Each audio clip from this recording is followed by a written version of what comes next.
bika twakubike nomoko twavana tata nzambi kiambote munkumbwa seye mwane tata mwanda velela munkumbwa se ye mwana ye tata mwanda velela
tulendele kutovwana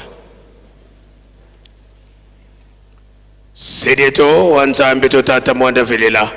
beto bana bakutukulombela bakafulo watusikidikisa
tusamba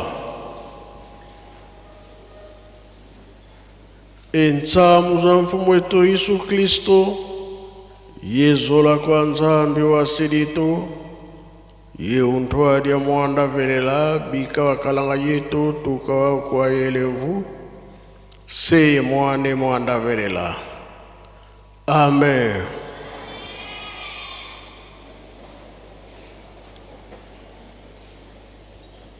Na kombo tata mwana pe tata molimo santo tolande ki mate na biso tata pasteur mutate ya biso abandela kana banzemba ba Yuda akena mibeko mikana na ye asoka toyoki tobomba tosalela po mokolo wana tobika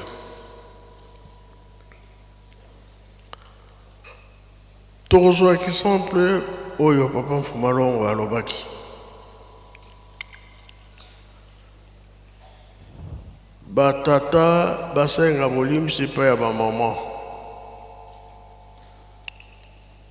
na bana bamama bosenga bolimisi pa ya batata na bana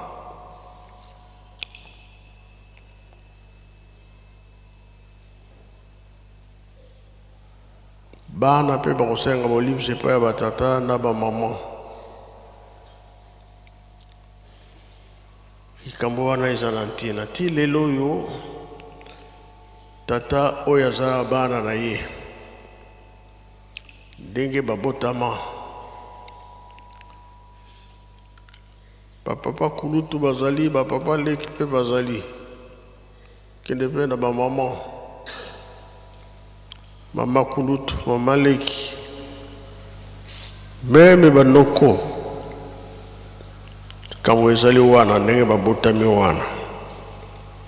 me lokola batangami bazali batata totosa bango kola bazali bamama totosa bango kola bazali banoko totosa bango maloba na bango ntango balobi yo otali ke onéglige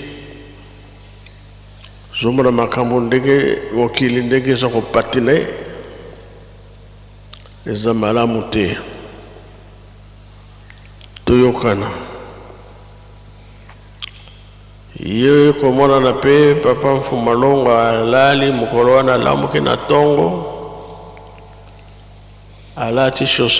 chaussette ya bleu na ya noir elakisaki tokabwane na satana makambo mingi ezomona na vis-à-vis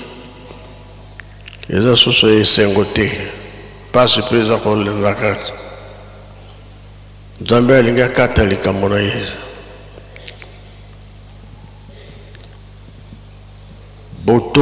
botosi nde eleki malamu na biso bato ndenge toza kotindama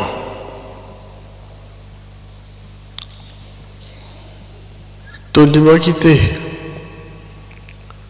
ke Yelusalemi kotikala na maboko na biso totonga yango programme ya Nzambe bakoko bamonaki pasi oyo bandimaki bakoko bawana baza kosepela alakisaki makambo mingi ya avenir ndenge ekozala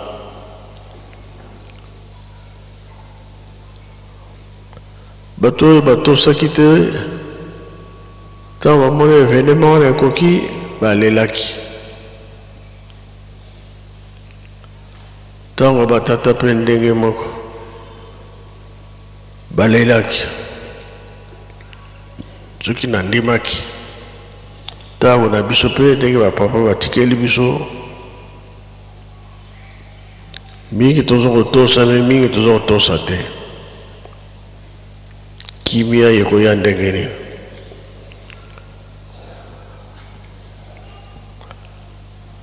mise to réussir me Montréal mte etikali tozotonga tomoni ke makambo eza presse tozokende mbango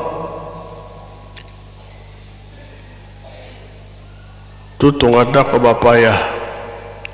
bablakisaki biso longa soki makambo wana eza na programme soki ekuti biso na nzela na tosilisi yango te kozala mpe solela biso tokolalisa bango wapo me Montréal soki tosilisi te pasi ekopesa valeur mingi ya makambo bankole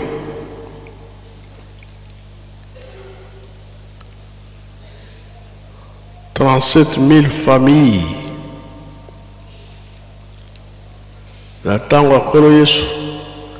ezalaki kaka bayekoli nyonso oyo bakufaki ntango atataki mbango ndenge bakangamaki presque bango nyonso 150,000 martyrs nyonso bakufaki ntango wana baoya kotala tozomona bazopesa bato bamedaille me toujours comprendre te nini basali nawe esali tata Simon Kimbangu. Donc biso soki toza devoir ya kosala makambo wana programme ezali toza na nzela.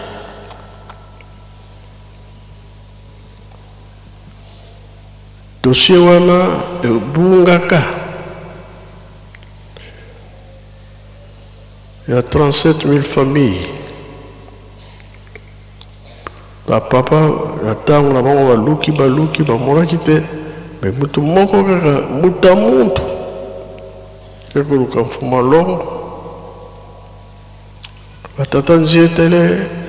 bazaki basurveille mpona kokotisa ye ezaki pasi. Papa azalaki na kati na ndako akomprendre aye koyamba ye akotisi ye basoleli yango oyo.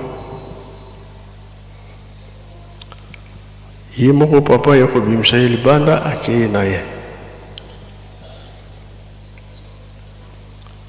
Nga mpe nayebaki te batikeli nga yango. Nga mpe nabombi te po totonga Yelusalemi Memorial. Elaki soki tonéglige te ekobimisela biso makambo mingi ya kitoko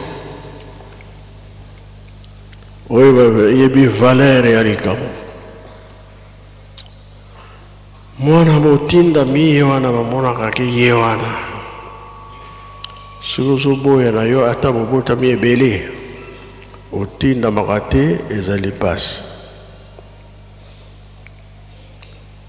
Na Bible mpe ezali bana mibale elanga ya vino yango oyo bokende kosokola kobongisa. Moko alobi nakokende na ngai te, mosusu alobi ngai nakokende.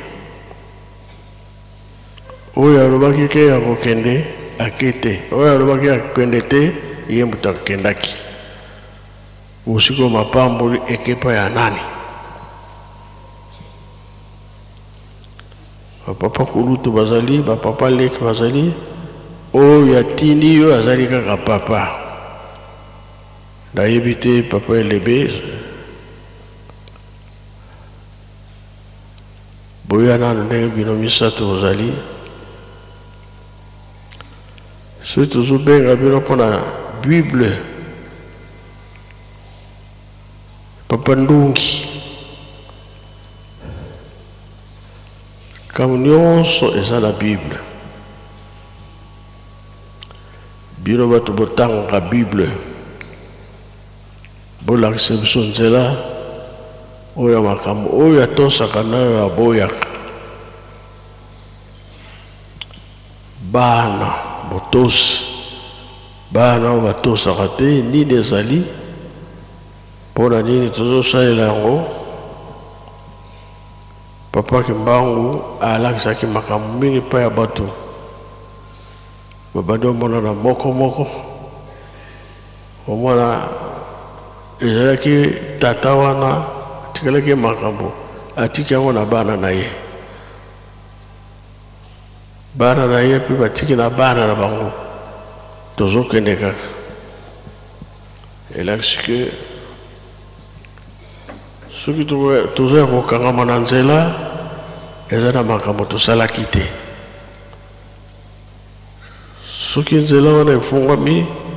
seke bango nzambe moko bango moko bafungoli nzela wana. De Gaulle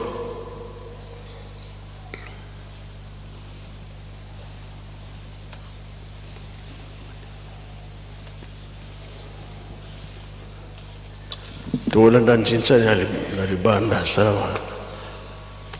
oza mukuse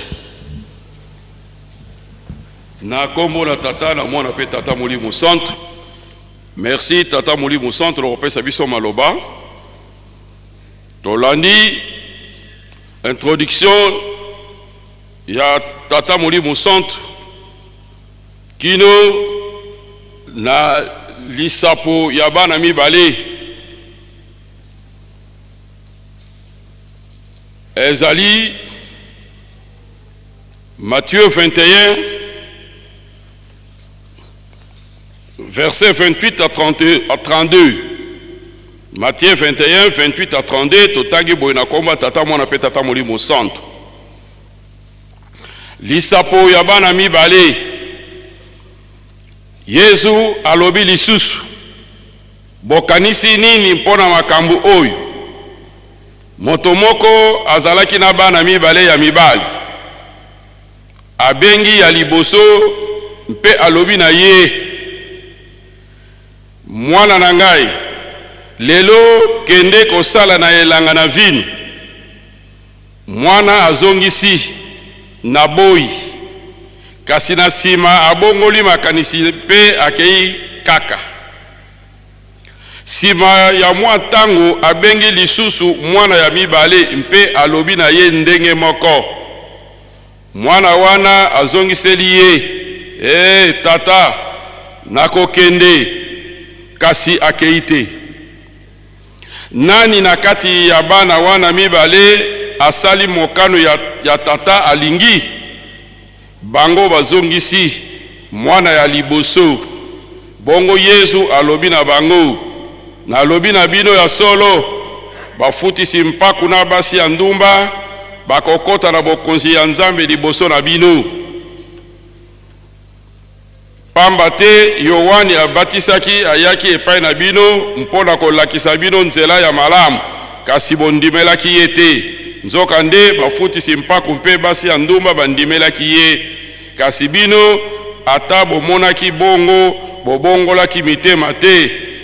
bondimelaki ye kaka te na kombo na tata na mwana pe tata molimo santo na kombo na tata na mwana pe molimo santo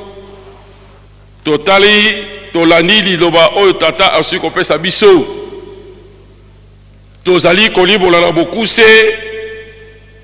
Matthieu 21 28 à 32 ete tata oyo atindaki mwana ezali elakeseli ya tata Nzambe bongo elanga oyo atindaki bango bakende kosala ezali nde lokola tolobeli tata Nzambe donc ezali lingomba oyo tozana yango lelo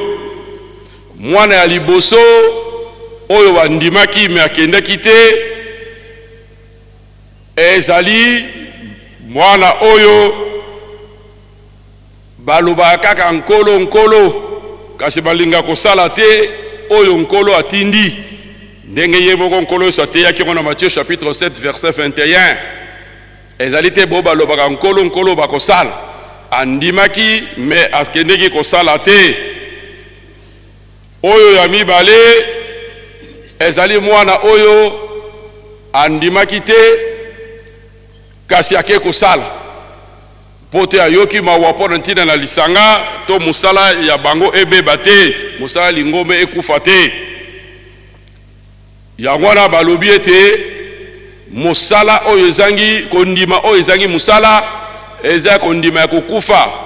eseli kondima ezala kompanie na misala ndenge Jacques chapitre 2 verset 17 azali kolobela yango donc esengeli kondima na biso ezala na musala yango wana batata na justice ya Nzambe yango wana lobi na seke ezali te baye balobaka nkolo bakokota me mokano ya Nzambe nde kosalama ba oyo bakobongolaka motema na sima kosala mabe ya bongoli motema sali malamu bango nde bakosala na bokonzi na likolo bango nde bakokota yambo na kati na bokonzi na likolo ya solo batata ba mama likambo oyo ya lingomba ya botongi lingomba eza likambo monene kotonga nkamba eza likambo moke te eza likambo mpe ya lisano te ruta ebandeli na mokili tata Nzambe asengaka na bato na ye ba oyo bakondibelaka ye banda génération ya liboso asengaka bango batongela ye mboka batongela ye na tango ya kala ezalaki aza koloba batongela ye ndako ya kapo wana ezalaki na tango na kala oyo baza kotambola nango na kati na désert yango eza ko servir bango ndako ya nzambe esika baza kokutana na ye mpo ete ye tata nzambe azala kati na bango alinga bango asalisa bango ateya bango atambwisa bango surtout apambola bango na ntango bakosala eloko wana oyo ye asengaki yango wana batata bamama ndekeko ya mine oyo biso tozali kotambola lisusu te na kati na mokili na mpamba nde tovandi na kati na mboka yango nde yango tozali Yerusalem oyo mboka nzambe aponaki soki otali yango na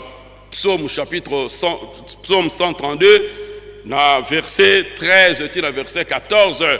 ete mboka oyo aponaki yango po avanda na mboka oyo avanda na biso apambola biso ateya biso aoriente biso lolenge ye azali kolinga yango na botongi nkamba eza likambo motungisi te eza likambo ya konyokola te likambo botongi nkamba eza likambo monene eza likambo ya mapamboli tolandi ndenge akuti koloba na biso ete dossier ya ba 32 000 familles oyo 37 000 familles babungaki ndenge baye ko retrouver yango pourquoi c'est parce que tozali tobongisa mboka histoire ya mboka oyo ya église na biso histoire ya papa Simon Kimbangu evandi na mboka oyo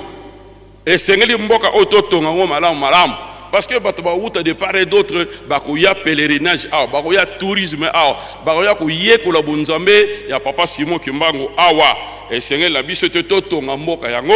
ezala malamu ezala monene ezala kitoko mpe soki tobongisi yango totongi yango makabu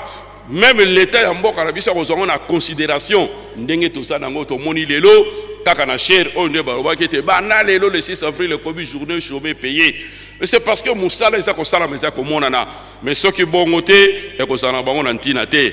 soki totongi mboka oyo ekozala kaka mpona avantage na biso te ekozala avantage monene ya mboka mobimba soki totali mayema azali koleka na lutendele impulsion ezo utawa ezo leka na lutendele kona na pola ya ba maman bao nyonso bazozwa ba revenu wana kuna baza bakimariste kaka te awa topesi impulsion ya bateau de pêche oyo kobima kuna ezali pour avantage kaka ya bia nkamba te tozali tomonaka ntango papa bimaka na Kinshasa bato ya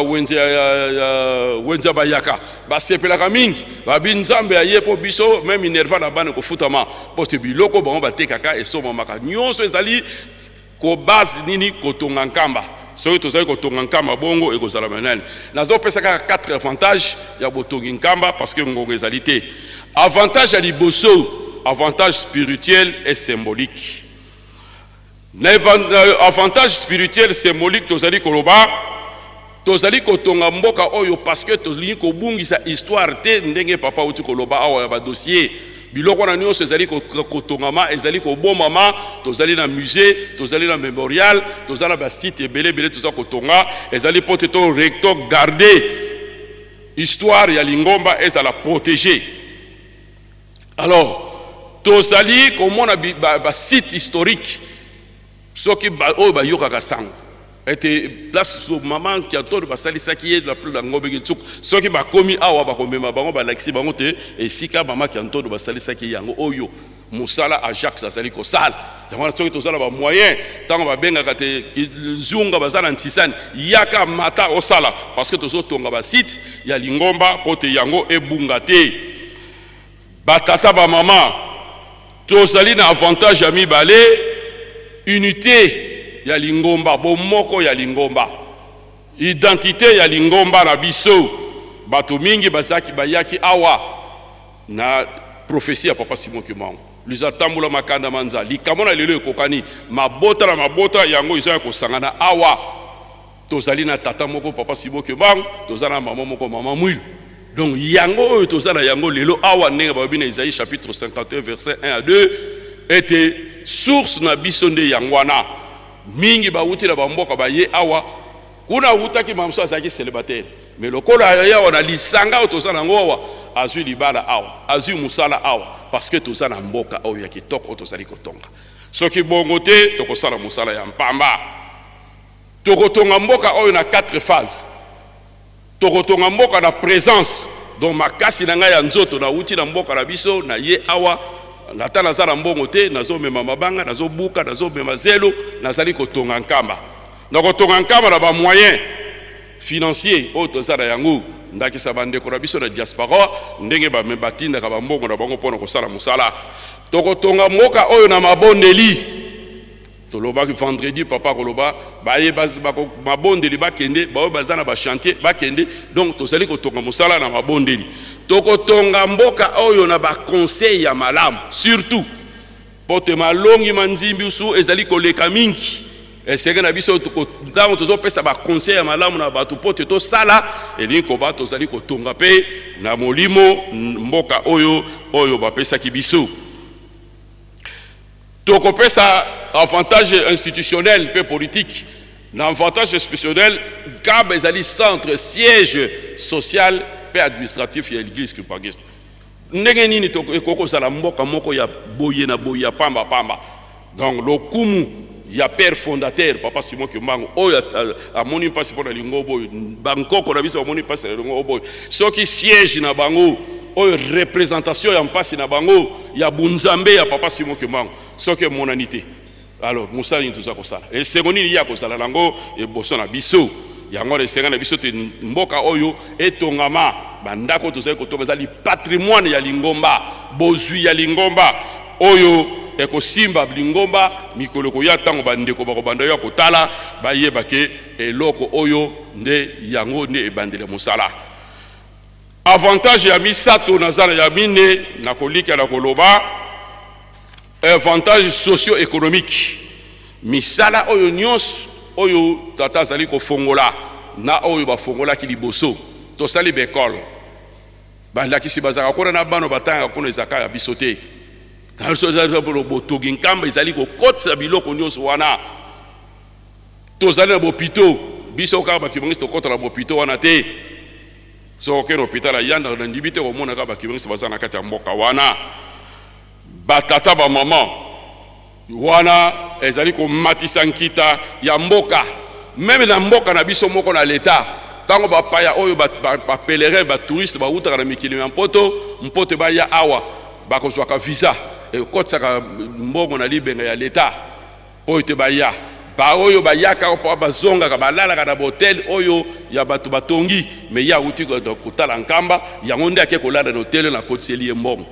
hotel wana nyonso eza ya biso te ezali nde nkita ya mboka ezali komata yango wana batata bamama esenge na biso tozala devoir impératif ya kotonga Yerusalem industrie oyo papa azali kofongola ezali mpona bolamu na biso yango na batata bamama esenge na biso tobongisa donc kotonga nkamba ezali motungisi te kotonga nkamba eza impératif ezali mpona avantage na biso soki tokocomprendre likambo oyo tata alobi makambo mingi eza kobomama ekofungomela biso qui vivra verra yango wana esenge na biso tosala liloba na tata nzambe parce que ezali nde na litinda na bango donc maloba ya bapapa nde testament na batikelaki biso ete totonga nkamba soki torespecte testament wana te tokokani na bana oyo mibale oyo moko andimaki kasi asalaki te mais biso tozala bana mayele aka toboyaki mais tosalaki yango nde ezali kosengama kobongwama tozali nde totangi awa eza regrettable que ata mboka mobimba ata mutu moko azwaki $50 kotinda te eza regrettable mais esengi na biso tobongwana mpo tosala mosala wana oyo tikali ntango nzambe kopesa biso nzela tokoloba ngo ata mokolo mosusu mpona lelo tata molimo santu na silisi na komba tata mwana pele mosusu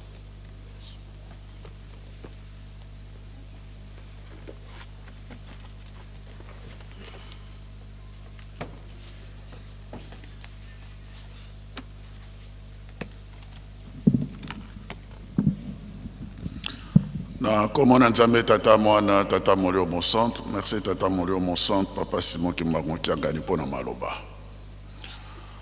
tozali kotonga nkamba Yerusalem tozali kotonga lingoma po ezali testament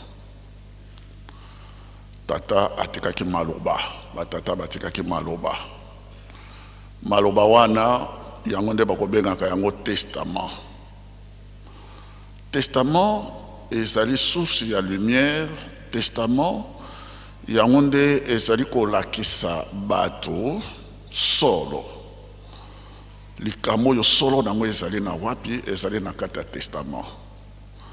Testament yango nde ezali kolakisa biso ndenge nini makoki oyo ekoki na biso tokoka kozwa lobiko. Testament oyo ya likambo ya Tata Nzambe ezali plan ya Tata Nzambe, ndenge mabongisi ya Tata Nzambe mpo ete ayeba kopesa salut lobiko na kati na bato pe kotonga mokili mwa sika pe likolo ya sika. Nyonso wana ezali na kati ya testament. Testament ezali eloko bakosakanaka na yango te, parce que oyo atikaki liloba apesi liloba soko ya azali te, bino baye bozali koya singeli botosa yango testament. Tozali kotonga lingomba to nkamba Yerusalem na likambo oyo ebyangami ete testament. Papa Diangenda avant kende alobi na biso alobi natikeli bino makambo misato ezali ekangeli na biso misato, a préciser que ezali ekangeli na biso misato, bolingo mibeko pe bisala soki bosaleli yango te passe na bino ekosila te, wana nde babengi yango testament. Papa Dialungana azali kokende alobi na biso alobi botonga nkamba Yerusalem na sika, soki botongi nkamba Yerusalem na sika te passe na bino ekosila te. L'ensemble ya ba directive wana nyonso ya ba consigne wana nyonso yango nde bakomi yango na buku ya bunene balobi testament. Testament oyo tozali kotonga nkamba Yerusalem parce que ebanaki kuna déjà na bayuda ti nkolo yusa ye koloba yango le 5 avril 1921 ke nkamba oyo ezali Yerusalem na sika. Nyonso wana ezali na plan général ya salut de l'humanité, ezali testament. Soki ozali kotonga yango te, c'est-à-dire ozali kotosa nkolo Yesu te, ozali kotosa papa Kimbangu te, oyo alobaki ete nkamba esengeli yango kotongama, temple kotongama wana nkamba mpe bokoyamba mabota monso ya bokili mobimba, ezali testament. Donc soki otongi te, ozali kotosa nkolo Yesu te, ozali kotosa pe tata Kimbangu te, ozali kotosa batata te, parce que ezali testament. Testament yango de babatelaka yango yango epesaka et soki sa discussion nyonso surtout ezali na kati na bato référence na testament alobaki nini yango na tomonaka tata mokonzi ya bule toujours ezala yeboko papa Diangenda toujours akobenga ba pasteur kaka botanga na Bible, parce que testament yango tata Kimbangu alobaki natikeli bino Bible maye mazali na kati na Bible, c'est la parole révélée. Yango ezali testament. Yango kuna ezali na schéma ya lobiko, le plan du salut de l'humanité tout entière, l'ancienne et la nouvelle alliance. Botanga yango na kati ya Bible. De deux, oyo maloba ba papa bazali koloba ba magistère. Oyo papa awuti ko bimisa lelo. Chaque dimanche, chaque fois qu'il y a tellement kabimisa likamoko ya motuya, on doit faire très attention. Maloba na bango ezali testament, ezali révélation, ezali maloba ya Nzambe. Et puis de trois, ezali pe ba cantique oyo nyonso tu Nzambe azali kopesa yango tata molio mosanta azali kopesa yango na banjelo bazali koyema nyonso wana, ça fait partie du testament ya tata Nzambe, parce que ezali la parole révélée ya tata Nzambe, ça fait partie de son testament. Ezali ba message na ye ndenga ezali kosala une révélation dynamique pas à pas pour na salut ya bana na ye, pour na bolamu ya bana na ye. Et puis il y a aussi la tradition de l'église ndenge pe biso toza komona bon corps il faut tonga et oyo biangami mémorial, ça fait partie du testament. Ba respectaka toujours testament. Bible elobi nini, ba papa balobaki nini na tina ya likambo, banzembo oyo elakisi biso nini, yango nde ezali kolakisaka biso bakimbangiste tozali na nzela ya solo, tozali ko respecter testament. papa bimisi liloba moko ya makasi pe na mokolo malelo mabele ki mingi na mokili yango wana ezali kolakisa ete nzambe alingi akata mokano. Amos chapitre 3 verset 7 abimisi yango lelo e yango ezali kolakisa ke mabele ki mingi nzambe alingi akata mokano. Amos chapitre 3 verset 7 yango nde ezali koloba kuna ete nzambe asalaka likambo te sans que avertir ayebisa basaleli na ye baserviteur na ye bokeba nzambe alingi asala likambo asalaka likambo te sans avertir. Amos chapitre 3 verset 7 avertir biso na mokolo mwa lelo alamwisi biso na mokolo mwa lelo. Donc mutu na mutu ayeba komisenjele esika biso tozali kokende porte moko ezali ya kofongoma liboso na biso yango nde porte wana ou bien ezali millénium, porte du millénium, 1000 ans ya esengo na boyo batosi mwana oyo abongolaki motema mpe atosaki etinda ya tata na ye oyo azali kotambola na nzela ya pasi me nzela ya lobiko bo wana baza kokota na porte ya millénaire ya 1000 ans ya esengo pe porte oyo ya pasi ya baoyo bazali bacholi batosi te batomboki bato wana baza kokota na 1000 ans oyo ebyangani ete pasi nzela monene ya pasi ya bisengo ondenge papa zali koloba makobina banini ndenge papa de la ville mikano minene zali kozwama c'est-à-dire mabele ki mingi nzambe a dû position alinga sala likambo baoyo nyonso baza na boulevard ya mabe wana pasi ezali koyela bango yo moko pona kosilisa soko tango epesameli biso meme ata mardi ndenge mokonzi moko akopesa tango batata bamama oyo nyonso tu mokonzi alobi na introduction nde tozali kotia yango na kati ya bachapitre biblique mpo nyonso tu ye nde apesaka biso soko tolobi yango te etikali vide. Marc chapitre 10 verset 29 à 31. Marc chapitre 10 verset 29 à 31. Nkolo Yesu libondeli na ye asuka babengango la prière sacerdotale libondeli na ye asuka alobi boye tata nazali kosambela kaka mpona baoyo te me nazali kosambela mpe mpona baoyo ndele bakoyoka liloba mpe bango bakobongola motema bakondima yango mpe bayuti koloba na biso bapublicain babongoli motema bakopresede bino baoyo ndele bakondima bakotosa bakobongola mitema na bango mpona bango mpe lokola likambo oyo ebandi awa na nkamba ndenge nkoloso alobaki vous serez mes témoins na Judée ebandi awa na nkamba na Jérusalem na Judée mpe kino na Samarie mpe jusqu'aux extrémités de la terre toujours testament nkolo Yesu epe likambo oyo ebandi awa na nkamba ekei te ekomi ndenge lobi esalaki papa Kimbangu abimaki awa abimaki le 3 décembre le 6 décembre na Léopoldville tiba le 25 décembre akomi na Bakok-Tlativille akomi na Stanleyville akomi na Pontierville ti Elisabethville nzela likambo ebanaki na nkama na bagole o biso tozali kotonga memorial bakendaki bamosusu bakenda Angola bamosusu makambo ekei kuna na Congo Brazzaville te ekei na République centrafricaine ti lelo likambo yango vous êtes des ambassadeurs les serviteurs, le soldat bien armé ndenge biso toyembaka etamboli mpe na mabota manso ya mokili mobimba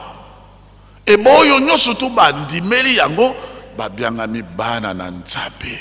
libota na Nzambe bango nyonso alors nkolo Yesu alobi na kati ya libondeli na ye wana prière sacerdotale maloba ya papa awuti koloba bango nyonso tika bazala moto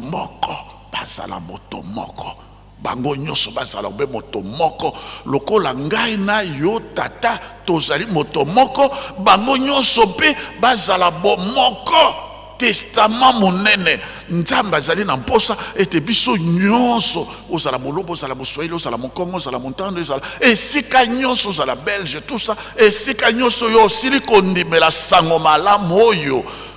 tata be moko lingoma be moko mokonzi be moko tozala obele soko obimi awa botalaka soko okoti na nkama ekuluzu esika na tata kimbangu ekuluzu esika na mama muyo biso nyonso to bana ya tata moko bana ya mama moko yango na papa diange na lobaki soki ezalaka ete bino nyonso boza bana na ngai na boye babotami na nzoto na boye babotami na molimo soki mama bibi abotaka bino nyonso babengi monso me bino nyonso to bozali bana na ngai donc ezali dérangement te ndenge mokonzi abola lobi tango oyo zali kotina mayo zali mwana tata wana zali kotina abi mon fils lelo kina kosala na elanga abenye mon fils donc soko bazali kotina yo vous êtes l'enfant soko zali kobonela zali koloba mon père et mon Dieu esika nyonso yo zali soki oboye etinda c'est que ozali vraiment mwana te ozali vraiment mwana te mwana akotosa. Yangwana na Marc au chapitre 29 on a lobby na tangel bino batu naki collègue nanga passé à épingler yango malgré temps ils étaient au kinambangu Pierre atoni nkolo Yesu po biso bato toteki makamo nyonso to landi yo to kozwa nini parole de Jésus-Christ. alobi pona bino bato botiki makambo nyonso bozolanda ngai otiki tata otiki mama otiki bankoko otiki bafamille otiki mpe bandako otiki misalano kasi olandi likambo ya ngai olandi yango mpe sango malamu oyo ozali kosalela yango na mpiko na solo nalobi na bino solo penza wana nkolo Yesu. Vous allez récupérer présentement au centuple. C'est-à-dire au kozwa na siècle onatango au centuple, c'est-à-dire le fouti na nzambe zalaka ya kofuluka ya bonene na siècle vous aurez au centuple. Allez lire vous-même le texte biblique. Vous allez lire ça au centuple. Et puis dans le siècle à venir, la vie éternelle. Au kozwa les fouti. Au monde ba volontaire mingi bazali na kamawa ba mosusu batika tata mama ba volontaire. Ba mosusu mabale kufa. Ba mosusu azalia me mobali kuna amoni moi abali mwasi mosusu abali mobali mosusu mais ya me pesi pona likambo mais il faut ezali nzambe yango na nkolo Yesu ayeko ko soki salobi tala na lobi na bino les premiers seront les derniers et les derniers seront les premiers. Bato zali komona lokola bato pama banani bokomona mikolo misali koyamba kokoma bato minene bato na ya yambo bowe bozali komona bato ayambo na tina na kozanga kotosa bakozonga bato na sima salela nzambe na yo na solo okozwa kobikisama okosepela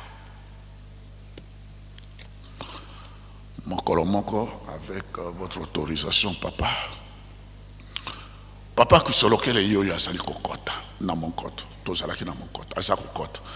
papa diangenda avanaki na kiti soko elekanaki ndenge nini na yoki kaka papa to yoki kaka papa kisolokela asa koloba na papa diangenda alobi otuti ngai papa diangenda alobi te yo mutu otuti ngai yo mutu osali koleka otuti ngai papa kisolokela alobi te ngai nasali koleka yo otuti ngai papa ni kosala discussion bango mibale likambo nini oyo fin de fin papa kisolokela alobi bon yo zo avocat ngapena zo avocat basambela biso likambo oyo papa kisolokela alobi avocat na ngai papa Ntsumbu papa Ndopetelo Ntsumbu lobela ngai likambo oyo ya tutaki ngai papa diangena alobi papa Elebe yo avocat na ngai bosambela bino mibale ba avocat boloba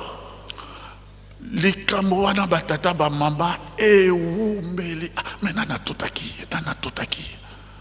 na koye kozwa tala nano ebele na bambola na kozwa explication na yango na tata mokonzi abole avande na biso tata apesi explication kaka na 1 an navandi awa navandi awa na nkamba mboka oyo epesaka bato mayele mboka oyo nkamba 1 an apesi nga explication alobi tala omoni papa Kisolokele na papa Diangenda bazali moto moko papa Dialungana papa Kisolokele papa Dialungana bango misato wana bazali moto moko soki yo zali moto moko ovandi boy est-ce que bakoloba ototinga ote parce que yo za yo moko donc na bango wana mibale moto atutaki moninga azali te po bango mibale bazali ka moto moko bango misato bazali ka moto moko moto atutaki moninga te likama yoko katana papa Kisolokele soki biso baka papa kulutu parce que na tradition africaine na biso soki tata zalité o ya zalaki mokolo yende akomi kulutu yende mutaza ko gérer famille kasi makambo yo papa leki papa kulutu papa tuza ko sala kandenge wana papa azali ye moko papa Kisolokele papa Dialungana papa Diangenda obele moto moko yende tata alobi bango misato bato moko soki omoni papa Simon Kimbango kiangani babengi ye koloto famille mobimba yende tata na biso bango misato ezali nde ye soko ya tindi totosi tojuma pamboli kimia pe ye yango wana nde awuti koloba na biso awa totekeli moninga ndongi aya ko clôturer na esika wana ya botosi na kombo na tata mwana tata molio mosambo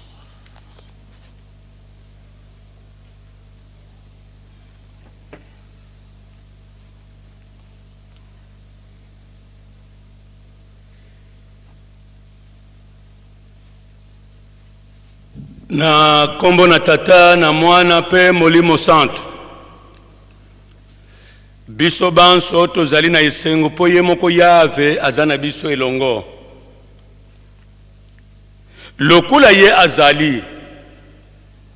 biso tozali ba soldat de la paix titre to kwisa yango te depuis papa Diangenda pesa biso yango nzambe na biso na bikeke binso ye alonga kakaka atako ndenge bozako yokete biloba loba sa ela mokano ya papa Simon Kimbango kiangani mutako kakola yango azalite surtout tangu tuzako tala bana na yo bavandi awa bangonde bauta kina yo na likolo po bapesa yo maboko oyi bazaba payate batu bayebi nzambe na bango biso to yebi yo nzambe pe oyebi biso bana na yo baye bazako salete batuka yo moko te mutoko pese yano batata na yo bazana bomoi bango misato bakotala nani azako tungisa mopakolami donc ba mama pe batata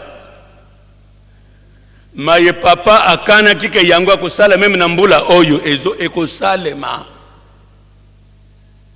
pona nini ba ange batu bavandi awa yango mosala amemela biso donc ba mama batata etikali moke komona mokili mobimba evandi nye makelele ekoti partout mutu moko te akokweisa nzambe na biso ndenga vandi awa misala yango nde preuve ba civilisation nyonso bakoya kotuna abongo misala oyo bozwaki mbongo epai wapi ti oyo nyonso misala boza komona misala ya nzambe na biso asali na biso bana na ye sino soki totali ba chantier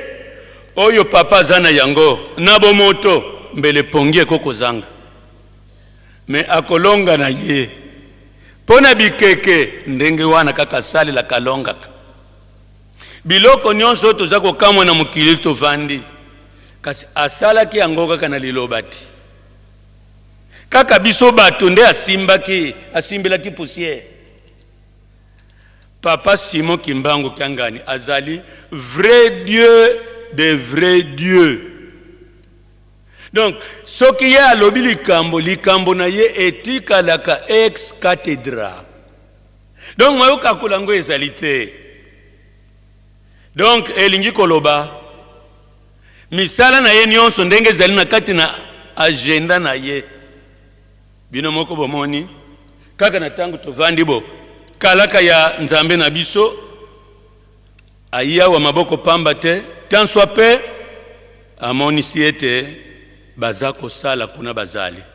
Baye bazako sala te. Maimans tozako loba boyi. Bango pe bazolanda biso. Peut-être dans quelques jours. Moko na moko akomi fongola. Pona nini? Tozali na droit na retard te. Batata ba mama. Tomoni lisolo totangiawa. Mwana ya liboso ya solo. Alobaki akokende te me ye mutu akende ki asalaki. Biso pendenge tozali boye. Parfois mususu ti avandi boye azana eloko amemeli papa me boye bite. Biloko nyonso ezana sena mabele ezali ya papa. Biloko nyonso oyo eza kopesa bato bozui ya ye. Il suffit asala kaka na motema ya moko na moko. Ndenge lisolo toyoki. Mwana oyo aboyaki. Atuti tolo akei kosala musala. Terme wana ya kosibiri likanisi kezalaki ya mabe ebongi. Babenga kangona terme technique la metanoia. Kobongo la mutema. Même pona kundimila nzambe, c'est par la metanoia. Donc, poto zwaki déjà avertissement ya yao ke lelo mposa na ye mwa misale salema. Me bande kuna ngai pe ba contribuer moko na moko ndenga za komonela.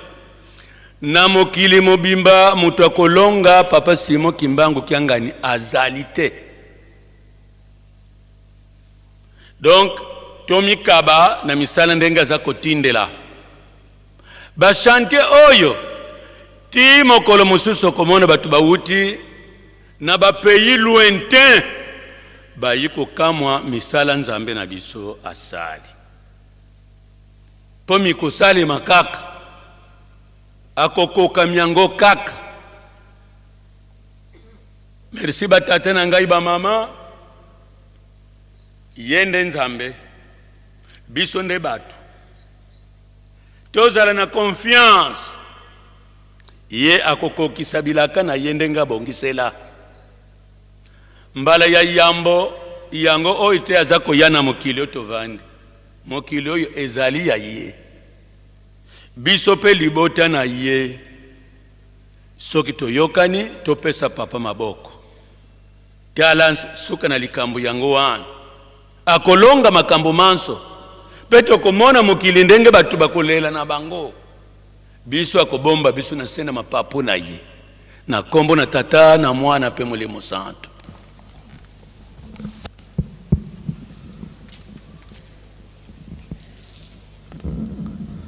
Merci Bambuta Bokena Rovanda.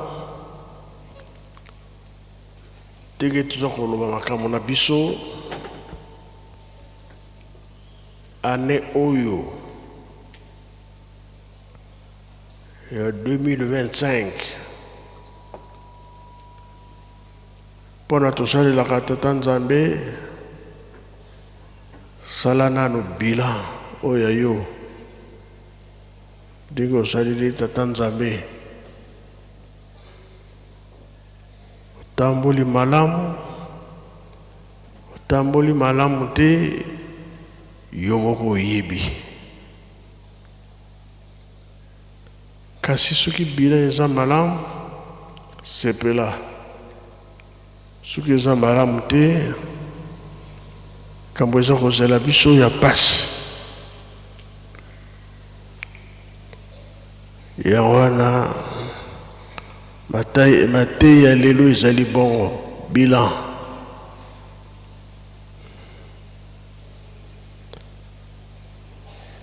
toyebiki bambuta ya bandundu poza na Kikwiti poza kosala ntsintsane na Kikwiti pona ndako na bino etage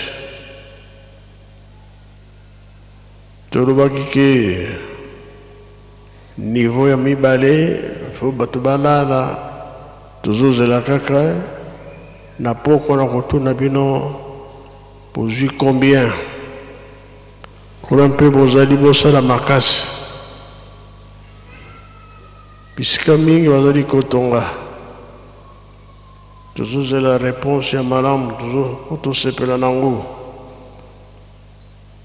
mpona lelo tosuki wana na nkombo ya tata mwana mpe tata molimo santo amen. Bika tokubikeno moko twatonda lusia musu tutambuli kwa tata nzambi muzola kwa seye mwane tata mwanda velela munkumbwa se ye mwana ye tata mwanda velela